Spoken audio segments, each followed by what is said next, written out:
J'ai une très bonne question pour vous aujourd'hui. Êtes-vous certain que votre nom est inscrit dans le livre de vie de Jésus? Écoutez bien la réponse de Dieu à ce sujet aujourd'hui à l'émission À travers la Bible.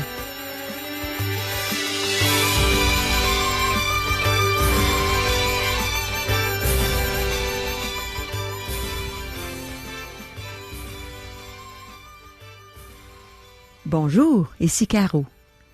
Est-il possible que les questions suivantes soient des questions que tu as déjà posées? Les voici. Est-ce que je dois consulter Dieu dans tout ce que j'entreprends? Est-ce que je dois chercher à connaître sa volonté en toutes choses? Une fois que le Seigneur est dans ma vie, est-ce que je peux me contenter simplement d'être sauvé ou est-ce que je dois grandir spirituellement? Est-il possible de grandir dans la foi et la connaissance du Seigneur? Est-ce que mon nom est inscrit dans le livre de vie de l'agneau, c'est-à-dire dans le livre de vie de Jésus? Est-ce que Dieu me connaît? Il n'y a jamais trop de questions pour Dieu. Il aime se révéler, se faire connaître davantage à nous. On peut donc s'attendre à ce qu'il nous donne encore des réponses aujourd'hui, par l'entremise de son serviteur, Régent Joly. Mais premièrement, prions.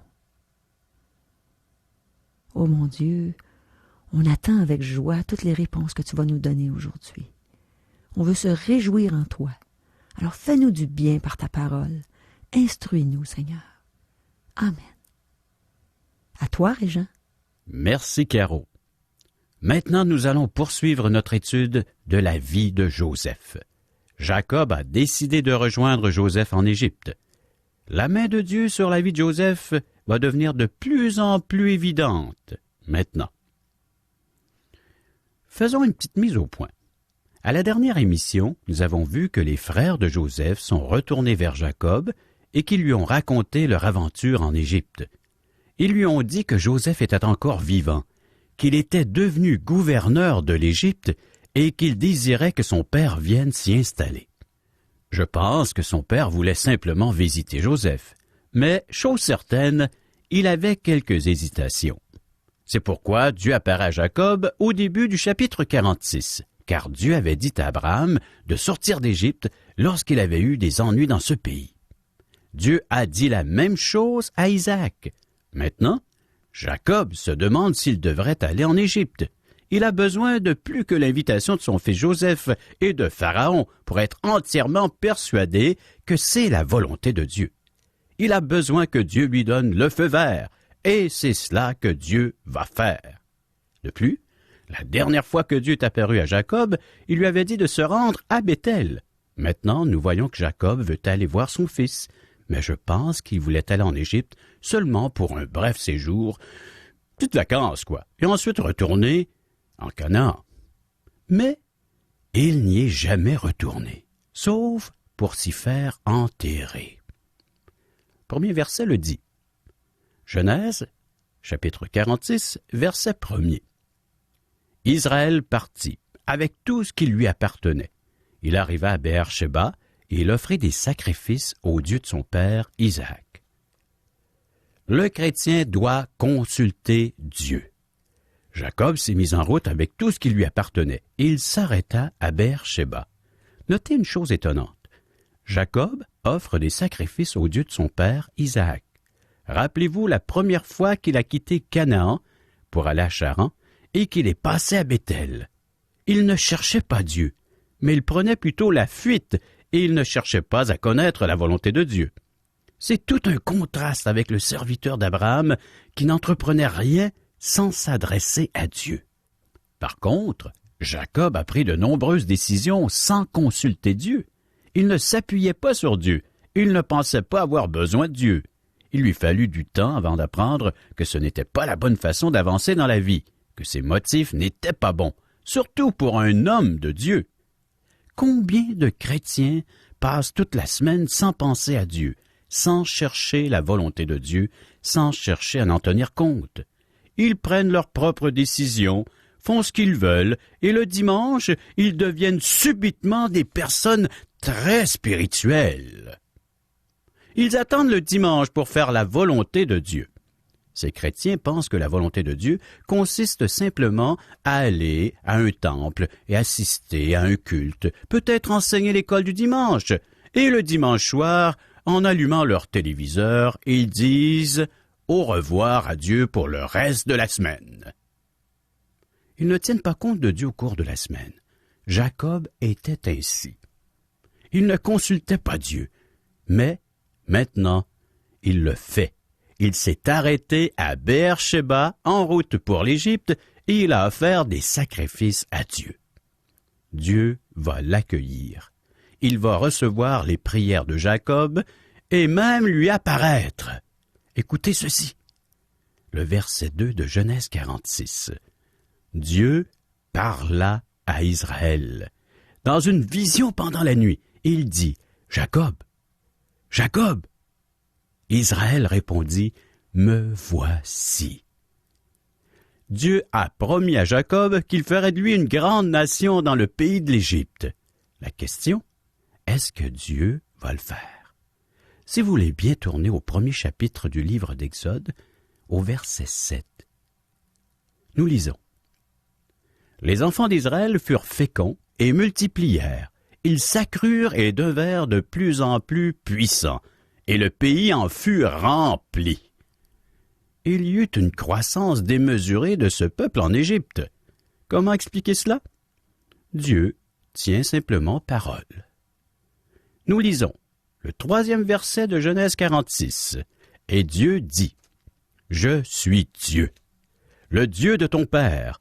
Ne crains point de descendre en Égypte, car là je te ferai devenir une grande nation. » Oui, chers amis, Dieu tient ses promesses. Poursuivons les versets 4 et 5 de Genèse 46. Dieu dit, « Moi-même je descendrai avec toi en Égypte, et moi-même je t'en ferai remonter, et Joseph te fermera les yeux. » Jacob quitta Beer-Sheba, et les fils d'Israël mirent Jacob, leur père, avec leurs enfants et leurs femmes, sur les chars que Pharaon avait envoyés pour les transporter. Rappelez-vous, Pharaon avait fourni des chars. Ils y mirent Jacob ainsi que les femmes et les enfants, et ils partirent. Jacob était entré dans le pays de Charan, en s'appuyant sur son bâton. Il l'avait toujours, mais il ne marche plus, ni ne court avec celui-ci. Il est allé à Charan en marchant. Il est sorti en fuyant son beau-père Laban. Ensuite, il eut peur de rencontrer Ésaü, son propre frère. Maintenant, nous remarquons du progrès chez Jacob. Il est un homme de foi. Nous allons voir un homme de foi en Égypte. Illustration ici de la croissance spirituelle. Comme nous l'avons vu au début de la vie de Jacob, il y a 3 périodes dans la vie de cet homme, qui correspondent à 3 lieux géographiques. Dans le pays de Charan, nous avons vu Jacob marcher par la chair. De retour dans le pays de Canaan, nous avons vu Jacob lutter. Maintenant, il se rend en Égypte, où l'homme de foi se manifeste. Ces 3 lieux géographiques correspondent à 3 périodes spirituelles dans la vie de Jacob. Ceci est aussi vrai au sujet de plusieurs d'entre nous aujourd'hui. Avant d'être croyants, nous avons passé un certain temps hors du royaume de Dieu. Puis nous avons entendu le message de l'Évangile et nous avons invité Jésus-Christ dans notre cœur comme un merveilleux sauveur. Cela fut suivi d'une période de lutte au cours de laquelle nous pensions pouvoir fonctionner avec nos propres forces. Ensuite, nous avons grandi dans la foi et la connaissance de notre Seigneur Jésus-Christ. Maintenant, Dieu est là et il peut agir parfaitement. Tout comme dans la vie de Jacob. Il l'a encouragé à se rendre en Égypte. Mes amis, nous sommes sur le point de regarder la section suivante. Et si vous y avez jeté un coup d'œil, et vous avez peut-être eu l'envie de fermer la radio en voyant qu'une liste de noms, une longue généalogie, mais je pense qu'il serait utile de la lire. Mais ne craignez rien, je ne le ferai pas. Mais lorsque nous avons 5 ans pour étudier la Bible, nous ne pouvons pas nous embourber dans des généalogies, même si elles sont importantes. Cependant, je veux que vous remarquiez un détail. Je lis à partir du verset 5. Jacob quittait Beer-Sheba, et les fils d'Israël mirent Jacob, leur père, avec leurs enfants et leurs femmes, sur les chars que Pharaon avait envoyés pour les transporter. Le verset 6. Ils prirent aussi leurs troupeaux et les biens qu'ils avaient acquis dans le pays de Canaan, et Jacob se rendit en Égypte avec toute sa famille. Il s'y rendait pour une visite, mais il dut tout apporter, car il y avait une famine dans le pays. Sa famille n'aurait pu survivre dans le pays de Canaan. Maintenant, elle va en Égypte. Remarquez ce que précise le verset 7. Il emmena avec lui en Égypte ses fils, les fils de ses fils, ses filles et les filles de ses fils, et toute sa famille. Il emmena avec lui ses fils, ses petits-fils, et probablement des arrière-petits-fils. Nous avons maintenant cette liste. Cette généalogie conduit jusqu'à Jésus-Christ, et nous y reviendrons alors que nous avancerons dans l'étude de la parole de Dieu. Lisons le verset 8. Voici les noms des fils d'Israël qui vinrent en Égypte. Jacob et ses fils, premier-né de Jacob, Ruben. Les fils de Ruben, je ne poursuivrai pas plus loin cette liste. Ensuite, nous avons les fils de Siméon, les fils de Lévi, les fils d'Isaacar, etc., etc. Maintenant, passons au verset 26, car je veux attirer votre attention sur un détail très important. Les personnes qui vinrent avec Jacob en Égypte et qui étaient issues de lui étaient au nombre de 66 en tout, sans compter les femmes des fils de Jacob. Et Joseph avait 2 fils qui lui étaient nés en Égypte. Le total des personnes de la famille de Jacob qui vinrent en Égypte était de 70. Donc, il y eut en tout 70 membres de la famille de Jacob qui descendirent en Égypte, quoique Joseph et ses fils y étaient déjà. Au verset 5 du premier chapitre d'Exode, nous lisons « Les personnes issues de Jacob étaient au nombre de 70 en tout. Joseph était alors en Égypte. » Nous avons déjà lu le verset 7, où il est dit que la famille de Jacob fut féconde et qu'elle se multiplia, toujours en rapport avec le livre d'Exode. À cause de leur forte croissance démographique, ils occupèrent le pays. Votre nom est-il inscrit dans le livre de la vie de l'agneau? Je reviens sur cette section, et vous me dites que vous êtes heureux que j'ai sauté cette interminable liste de noms, car vous ne trouvez pas les généalogies intéressantes. Je dois admettre que moi aussi je peux les trouver ennuyeuses, mais dans cette section, on nous donne le nom de 70 personnes qui sont les fils de Jacob et leurs fils. Pourquoi nous donne-t-on tous ces noms dans la Bible? N'aurait-on pas pu nous donner des renseignements plus importants? En fait, il serait difficile de trouver quelque chose de plus important. Nous avons ici le début de l'arbre généalogique du Christ. Cette lignée se rend jusqu'à Christ. Le livre de Matthieu est introduit par une généalogie. C'est le premier livre du Nouveau Testament. Et nous trouvons une autre généalogie, avec certains de ces noms, dans le 3e chapitre de l'Évangile selon Luc. Déjà, c'est important pour cette raison.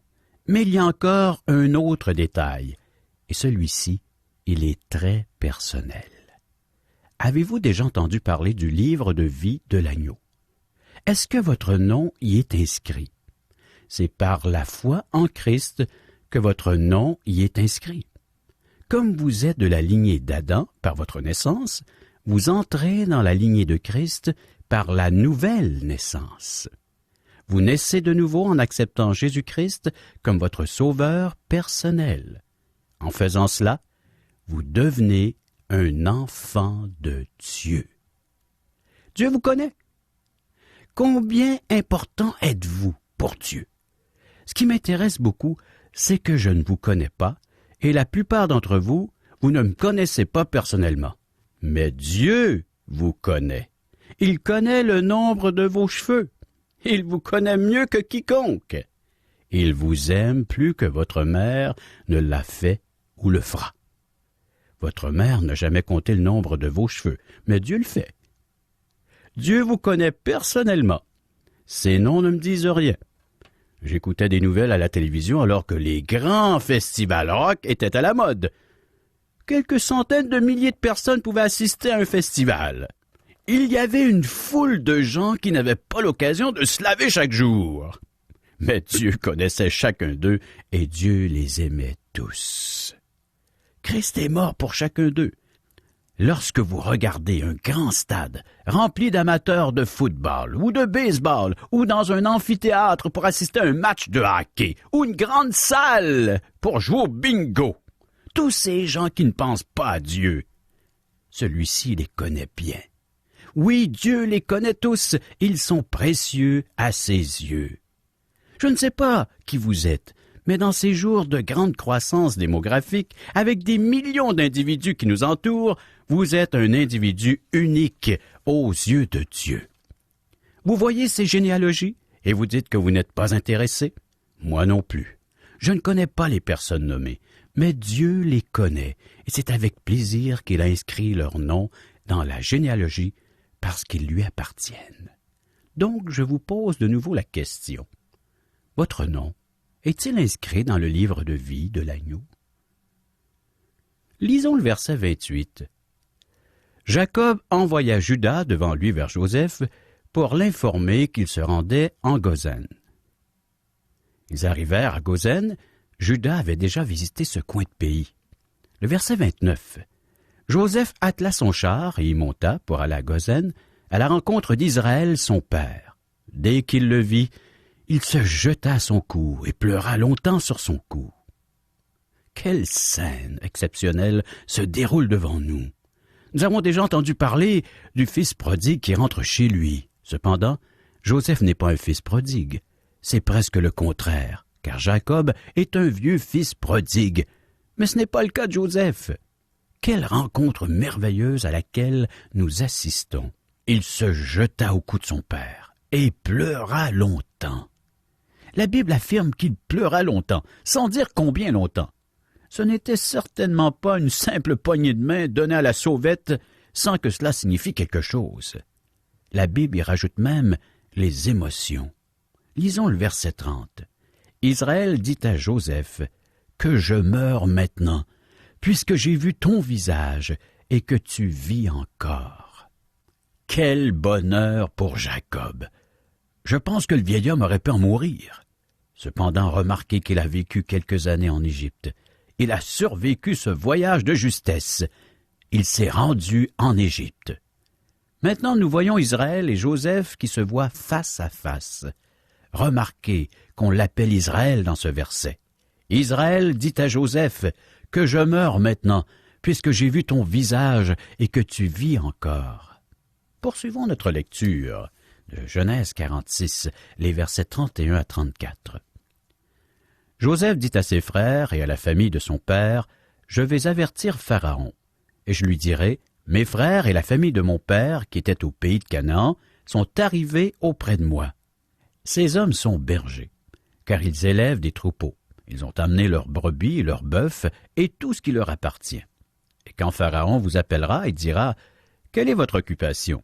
Vous répondrez, « Tes serviteurs ont élevé des troupeaux depuis notre jeunesse jusqu'à présent, nous et nos pères.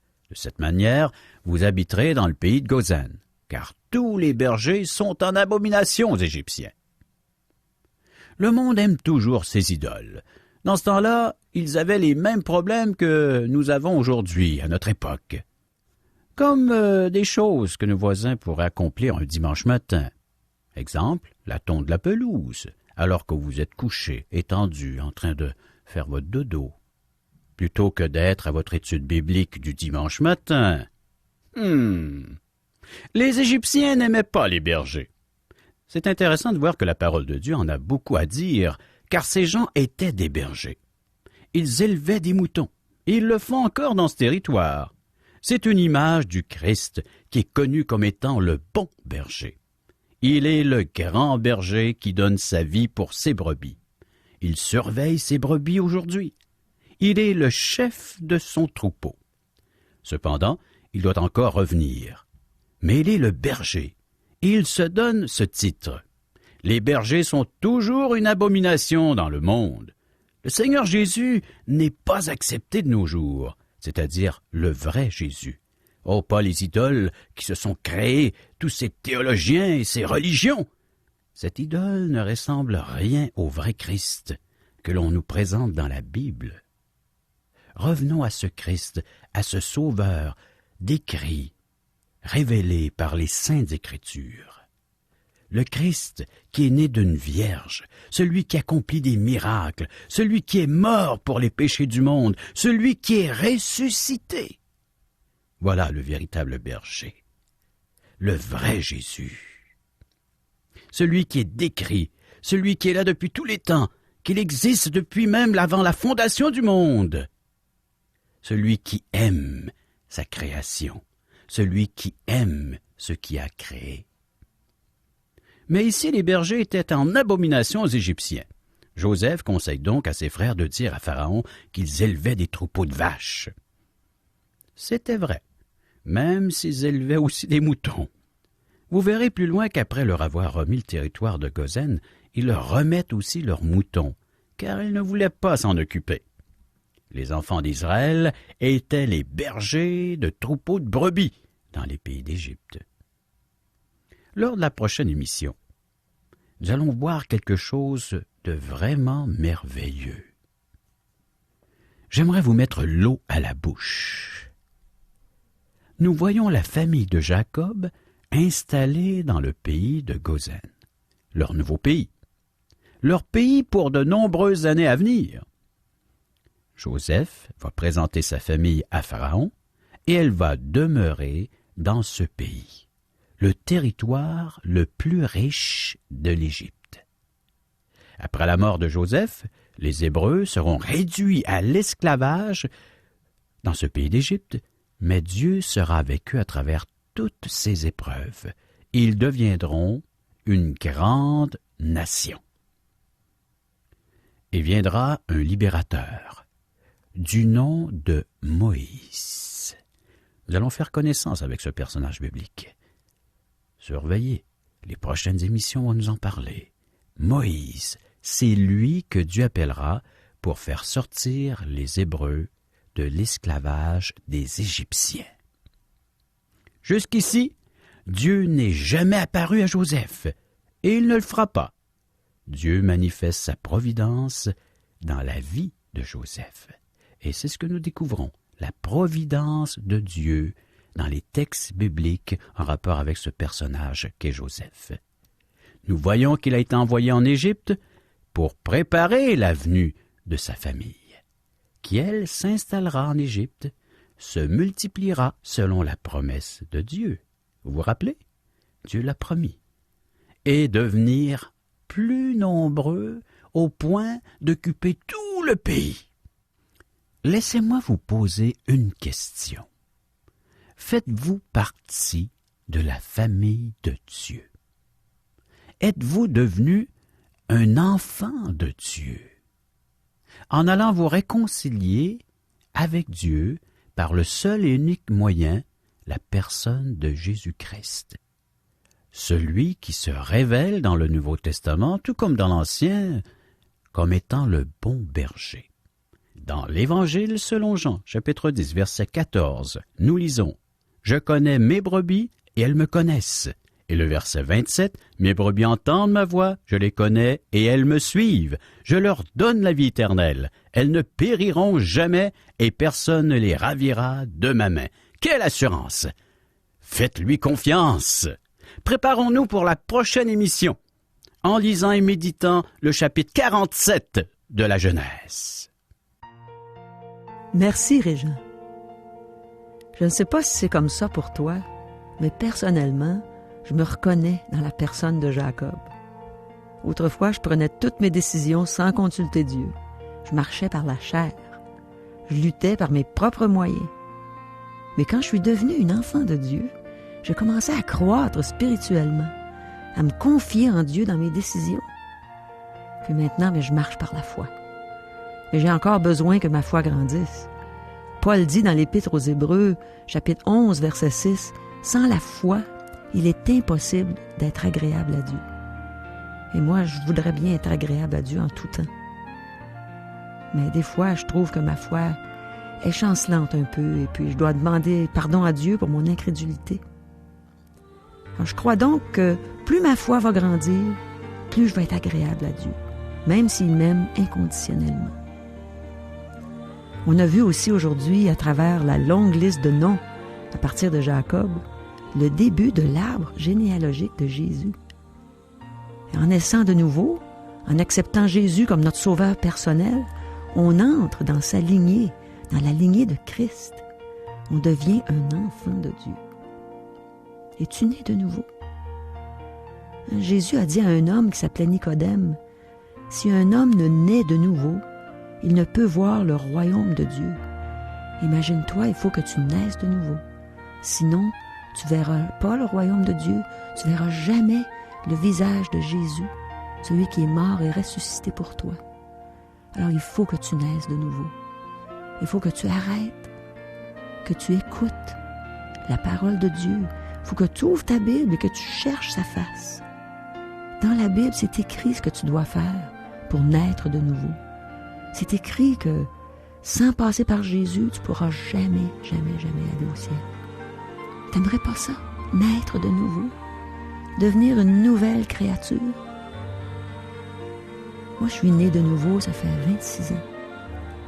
Et puis, j'aimerais vraiment pas retourner dans l'état où j'étais juste avant de naître de nouveau. Parce que souvent, je voulais mourir tellement je trouvais que la vie de péché dans laquelle je vivais me rendait misérable.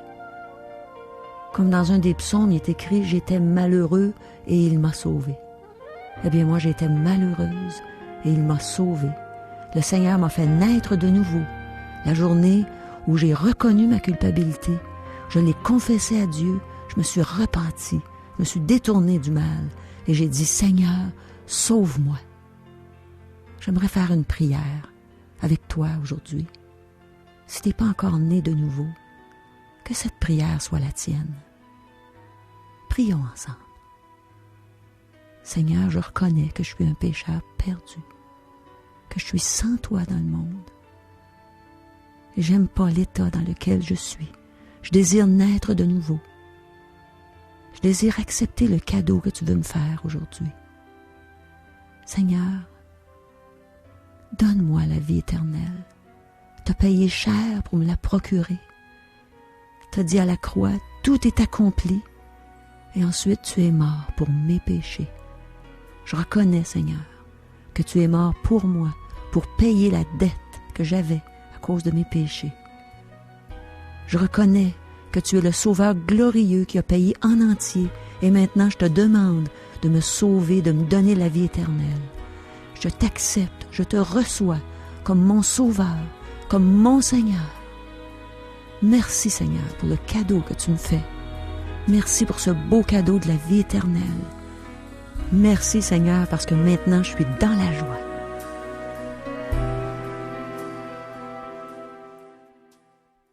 Vous avez des commentaires? Des questions? Vous aimeriez savoir ce que la Bible a à dire sur tel ou tel sujet? Écrivez-nous. Vous pouvez recevoir par le fait même des cours bibliques que nous offrons tout à fait gratuitement, ainsi que des invitations à assister à l'un de nos merveilleux déjeuners de l'espoir, offerts à la grandeur du Québec, où vous pourrez entendre des témoignages de vie transformées par le message de la Bible. Pour en connaître les dates et les endroits où auront lieu ces déjeuners, pour nous rejoindre, un des membres de l'équipe d'Aujourd'hui l'Espoir est disponible à recevoir vos commentaires. Vous composez le numéro de téléphone suivant, 1-877-l'Espoir, 1-877-l'Espoir, ou via notre site Internet www.espoir.ca, ou bien vous nous écrivez à Aujourd'hui l'Espoir, 6640 3e Avenue Ouest, Charlebourg, Québec, le code G1H 6H4. Et ici, Régent Joly qui vous dit à demain.